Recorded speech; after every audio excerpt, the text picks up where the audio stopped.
Good morning, basketball fans, and welcome to another edition of Sports Talk with Rags here in season 3, episode 61. And today, here we are honored here to have the head basketball coach for Florida Atlantic men's basketball, Dusty May. Coach May, how you doing today? I'm doing great, Rags. I appreciate you having me on. Sure, no problem. Well, hey, let's start at the beginning. When you were growing up, did you just stick to basketball, or did you play play all sports there before you went to Indiana? Really, before high school, I played baseball, track, cross country, a little bit of everything. And then as I got older into high school, I focused 90% of my attention on basketball. And because our basketball coach was also our cross country coach, I ran cross country and ended up having a really good cross country career as well. So, but yeah, like most kids, once you get into high school, you kind of pick your favorite and pour all attention and focus into that. Yes, and I see with being a student there at IU, you get your experience there working with college basketball programs as being a student manager there at IU. Yeah, I felt like that was the best option for me to become a varsity high school coach in the state of Indiana, just to learn and develop a network. And I felt like obviously the recommendation from Coach Knight, if I did a great job, a recommendation from Coach Knight would go a long way. And then at some point during the journey, I kind of pivoted and pursued the college route. So thank goodness I did. But I would have been very, very content being a high school coach in that state. Yes, and saw that you had different other roles there after college there at USC and also Indiana, but got into the coaching ranks as an assistant there in '05. There, starting out at Eastern Michigan. Yeah, fortunately, Coach Mike Davis had put me on the road a couple times at Indiana prior to that, so I had recruiting experience, and I coached AAU and done a little bit of coaching, but I just felt like for my development, I needed to go down a level and really learn, grow, and thank goodness that I did because I learned a lot. Despite bouncing around those next few years of my career, but worked for really good people with really good people and coach guys I loved coaching. So it was a very rewarding experience and it allowed me to grow in different environments with different responsibilities.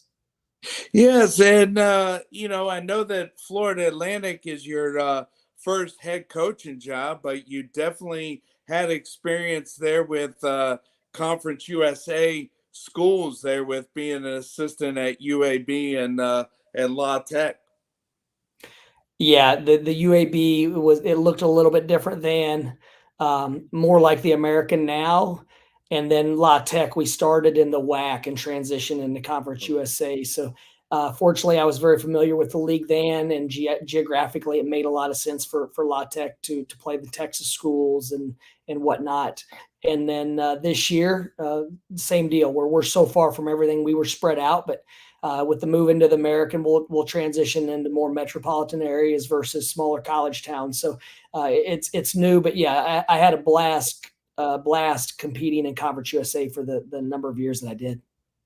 Yes, and then I know that I followed Florida basketball here. I know that that was your last assistant job before Florida Atlantic came calling, because I know for I followed Florida basketball because Dorian Finney-Smith here is from my area, and I know that Dorian played at Florida, and I know that you were an assistant there with Gators basketball and SEC competition there at that time. Yeah, Dodo. Actually, I still speak with him regularly. A big fan of him and his family.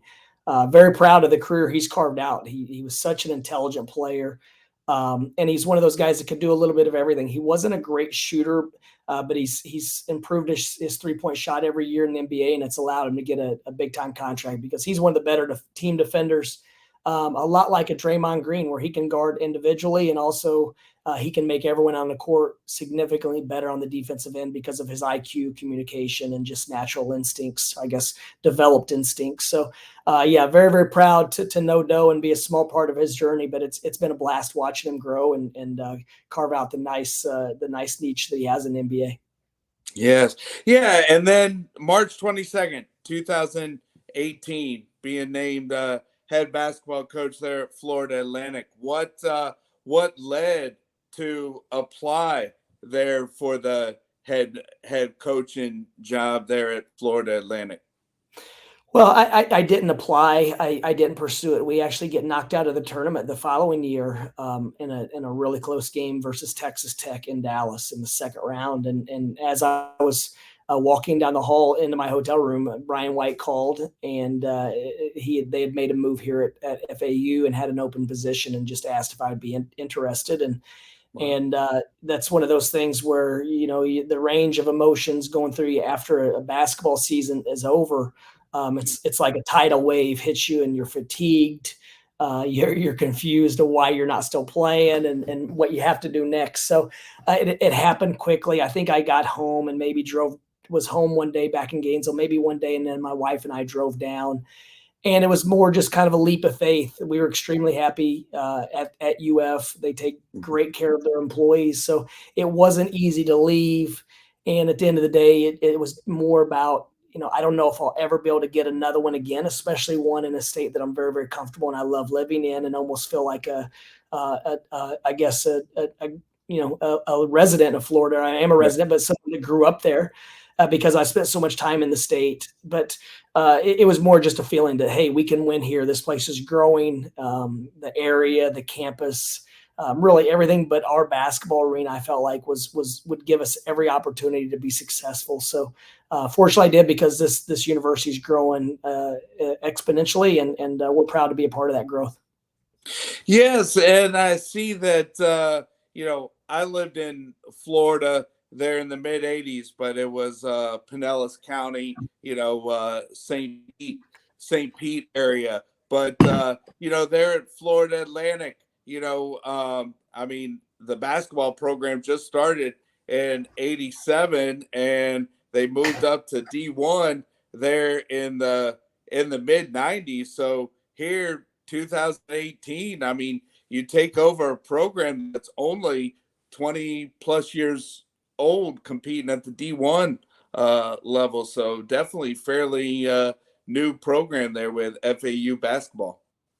Absolutely. Yeah, we didn't have a lot of history and tradition to sell, but we did have opportunity. We did offer a great place to live and go to school, and we feel like as a group, we provide a really unique learning environment for our players, and it's worked out well. We've brought in guys that are a lot like us, and we share the same values, and therefore it's been a lot of fun to build it day by day. But a lot of elbow grease from a lot of people have went into this, and we're very appreciative of all those guys. Even the first team, gave us instant credibility. We got off to a great start and had some injuries, but even that team to win 17 games, finish in the middle of the pack of Conference USA, was a major step forward, because we felt like at that time FAU didn't garner any respect when it came to basketball. So we felt like by beating UCF, beating Illinois, finishing relatively well in Conference USA, that we were able to at least earn a certain level of respect, where now people would take notice when we would call, as opposed to just assuming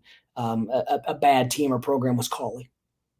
Yes, and the first 2 years, the foundation was being led, good growth, but then just like everybody experienced there when the pandemic happened, and but after that, you guys 19 win season, and then this year you start off the season 1-1, go to Gainesville, and you come out of there with a win, 76-74, and that starts a winning streak that your team doesn't lose until February 2nd on the road.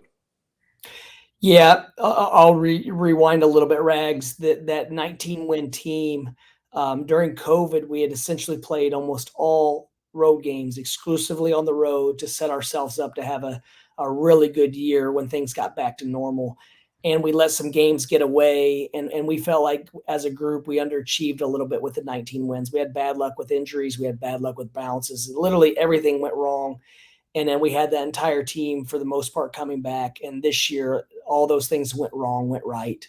And Mm. so it balanced out where we felt like the year prior we had a really good team that just couldn't get over the hump. And maybe it was youth.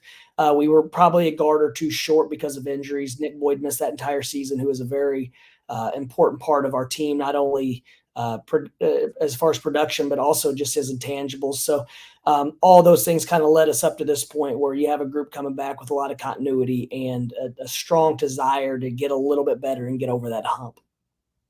Yes, and not only did that win, at Florida start the winning streak, but you guys go through your home schedule undefeated, and the two conference losses were on the road at UAB, at Middle Tennessee, and you ran into Middle Tennessee and UAB there on the road to the conference tournament championship. But you guys clean sweep, regular season champs at 18-2, and won the conference tournament there in Frisco, Texas. Yeah, very, very rewarding, awesome season to go through a 20 games Conference USA slate in a top 10 league and be as consistent and as determined as our guys were all year is a testament to how much they enjoy the work and they're intrinsically motivated. And because when you're traveling how we travel, where everything's far, it's very difficult. And it's the two games we lost, we felt like we were a little bit slow to the ball and just the road got us. But both of those teams were so talented and athletic and whatnot. So once again, though, a 20 game Conference USA season is daunting. It is in any league, but especially a league spread out geographically as ours. So for our guys to battle and different guys to step up, it is a true team effort and a testament to their character and who they are to the core. Yes, and 18-2 in the conference, and a great overall record. Yes, you guys did get the automatic bid, but sitting there selection Sunday, did you guys have a campus group outing here to get the campus, to get the town excited there behind you guys there when you guys heard your name called there with starting off with being a 9 seed and playing Memphis there in a traditional 8-9 game? Yeah, we had our gym was open, and we had a few hundred fans. And this was the first time I've been on a college staff for 25 years, and this was the first year that I'd ever been a part of an automatic qualifier where you eliminate any stress about getting in. You're just curious where you're going to go, who you're going to play, and when you're going to play, which are all extremely important factors when it comes to winning a game in the NCAA tournament. So we thought Memphis was incredibly underseeded. But we thought we were underseeded as well. But we knew that would be a very tough game against an opponent that we felt like matched up well with us. So we were very fortunate that they ran out of time and we were able to win by one. But what a great game and what a great lead in for American Athletic Conference play with that game happening the way it did, and both fan bases really rallying around that game, where hopefully we're developing a little bit of a basketball rivalry with those guys. Right. Yes, and I know that my wife and we definitely started following Florida Atlantic here in 2021 because one of your assistants that went to school with our niece there at Old Dominion, and Elizabeth and I were season ticket holders when Drew Williamson was the guard there at Old Dominion. So when he came to your staff, I know that we definitely followed Florida Atlantic, and boy, what a run here this year that you guys had. And not only when you went into the Sweet 16, but playing in a traditional basketball mecca of Madison Square Garden there in the Big Apple. Yeah, I'll touch on Drew for a second. He's also on staff at Old Dominion as well, as a former professional player when he got done playing, and unbelievable ambassador for that university. Great basketball mind, recruiter, all those things. He's incredible, but he's a better person and father and husband, and very very grateful. To get someone with a different perspective from a different background and that level of play in that area of the country, and it's opened different recruiting windows. But he's been a very very important addition to our staff. He wasn't here the first couple of years, and since he's been here, he made an immediate impact, and all the Monarchs should be proud because he wasn't just a great player and great coach there. He's an unbelievable ambassador for the university. So very grateful that he's here. But yeah, then to take that group, we left straight from Columbus after beating Fairleigh Dickinson in a tough game, and we said we huddled up and said, is there any way we can send everyone else back to Boca but us, and we can go straight to New York? Because it was a quick turn, so it was an easy sell. So we just slept in a little bit. They let the guys sleep in a little bit the next day, get the rest, and then we flew commercially from Columbus, Ohio to New York, and then took that Sunday as a day to just kind of take a deep breath and see New York, walk around, rest, whatever the guys needed to do to mentally recharge, mentally and physically recharge. And then Monday we started with preparation again, but it was really cool to see how much media attention and publicity our guys were getting, because we were, I don't want to say that we were obscure for most of the year, because we got ranked, I believe, in January. So we had a target on our back. We had some publicity after we got ranked and won 20 games in a row or whatever it was. But just to see how much energy and excitement there was for our guys in the mecca of basketball was really really cool for them. Yes, and with you being an assistant at Florida, I mean, you had some SEC experience, so they're starting out, against Tennessee there, and you guys got by them, and then had a day of rest, and then came right back for the regional championship game there against three-seeded Kansas State. Yeah, I'll be honest, Rags. My record as an assistant is not great in the Garden. When I was at UAB, we lost to Blake Griffin in Oklahoma and lost a really good Boston College team. And then at Florida, we played Duke. I think it was the Jimmy V Classic with Tatum and those guys, and they didn't treat us very well in the Garden. We played pretty well, but they beat us. And then obviously we beat the game winner against Wisconsin, but then South Carolina came back from a double-digit deficit and upset and beat us to go to the Final Four. So it was one of those things where I had lukewarm feelings about going back to the Garden. Other than Chioz's shots, I didn't have very warm feelings. But once we took the floor, we got off to a slow start, and then you could just see and feel that our guys were settling into the game. And we felt like we played poorly early, and they should have had a big lead, and they just didn't make shots at the level they typically do. So we kind of hung around, and then when we found our rhythm, we really got to playing good basketball. And at that point, I think our advantages took over once we were able to get a lead and spread them out. Yes, yes. And then playing just taking one game at a time and playing Kansas State and getting, cutting the nets down there as not only being regional champs, but cutting the nets down there at Madison Square Garden to punch your ticket to not only the Final Four, but down in Houston, Texas. Yeah, it still feels surreal. Some days until you look at the film or see pictures, you wonder sometimes if it was a dream. My most memorable moment of the year was when we were able to clinch our regular season conference championship in Boca in our home gym, because all the families were there, our friends, family, our wives and children, our players' parents and their friends, all being on the court together in one moment was something that we'll never, I don't know if you can surpass that feeling, because so much went into getting to that point. And then it was similar at the Garden.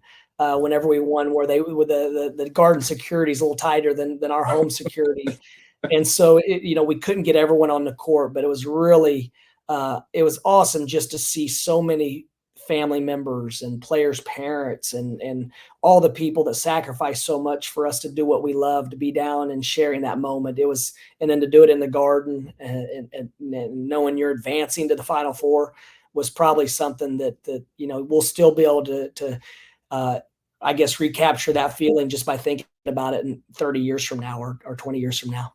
Hopefully we live that long.